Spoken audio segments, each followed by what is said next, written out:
మోడీ కనుక మరొకసారి బిల్లు తీసుకొస్తే రేపు వానాకాలంలో గ్యారంటీ గెలిచే అవకాశం ఉంది. నియోజకవర్గాల పునర్విభజన బిల్లు, మహిళా రిజర్వేషన్ బిల్లు మొన్న విత్డ్రా చేసుకున్నారు కదా. ఎందుకంటే ఇప్పుడు దాదాపుగా ఎన్డీఏకి 312 అయినట్టయింది. ఈ డిఎంకే కూడా కనుక జాయిన్ అయితే బిల్లు సాధ్యమవుతుంది. డిఎంకే మీద ఆధారపడి ఉంది. ప్రస్తుతం అది తటస్థ పాత్ర పోషిస్తోంది. యాక్చువల్గా ఎన్డీఏకి 312 అయింది. ఇప్పుడు బీజేపీకి 240. ఇప్పుడు తృణమూల్ రెబల్స్ 20 మంది బీజేపీకే మద్దతు. తాజాగా మంత్రి యాదవ్ను కూడా కలిసేశారు వాళ్ళు. టీడీపీకి 16 ఉన్నాయి, జేడీయూకి 12 ఉన్నాయి, ఎస్హెచ్ఎస్కి 7 ఉన్నాయి, ఎల్జేపీ ఆర్వీకి 5 ఉన్నాయి, జేడీఎస్కి 2 ఉన్నాయి, జేఎస్పీకి 2 ఉన్నాయి, ఆర్ఎల్డీకి 2 ఉన్నాయి, ఏడీఎస్కి 1 ఉంది, ఏజీపీకి 1 ఉంది, ఏజేఎస్యూకి 1 ఉంది, హెచ్ఏఎంఎస్కి 1 ఉంది, ఎన్సీపీకి 1 ఉంది, ఎస్కేఎంకి 1 ఉంది. అదే ఇండియా అలయన్స్కి వచ్చాడు 190 ఉన్నాయి. కాంగ్రెస్కి 99 + 1 100 అవుతుంది.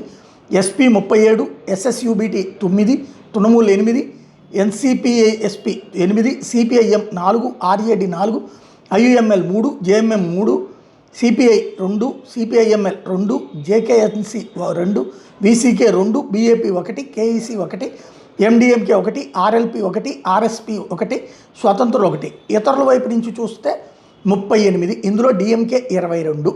ఈ 22 యాడ్ అయితే పెద్ద చేంజ్ అనమాట. వైఎస్ఆర్సీపీ 4, ఆప్ 3. వైఎస్ఆర్సీపీ అట్లాగూ ఓటు అటే వేస్తుంది. ఆప్కు 3, ఏడీడబ్ల్యూపీడీ 1, ఏఐఎంఐఎం 1, ఏఎస్పీకేఆర్ 1, ఎస్ఏడి 1, యూపీపీఎల్ 1, జెడ్పీఎం 1, స్వతంత్రం 2, ఖాళీలు 2. డీలిమిటేషన్ బిల్లు కనుక తీసుకొస్తే డిఎంకే 22 మంది ఎంపీలు కనుక ఒకవేళ బిల్లుకి వ్యతిరేకంగా మాట్లాడి ఓటింగ్ కనుక వాకౌట్ చేశారంటే 20 మంది టీఎంసీ రెబల్ ఎంపీలు బిల్లుకి అనుకూలంగా ఓటేస్తే డిఎంకే వాకౌట్ చేస్తే చాలు, మొత్తం సీన్ మారిపోతుంది. 540లో 22 తీసేస్తే 518, 2/3 మెజార్టీ అంటే 345. ఎన్డీఏకి అప్పుడు ఇంకా 32 కావాలి. మొన్న ఎన్డీఏ కాకుండా వైసీపీతో పాటు కొన్ని పార్టీలు 15 మంది దాకా అనుకూలంగా వేశారు. అంటే వాళ్ళతో కలిపితే ఇంకా 16 కావాల్సి ఉంటుంది. ఎన్డీఏ దాదాపు 332 దాకా చేరుతుంది.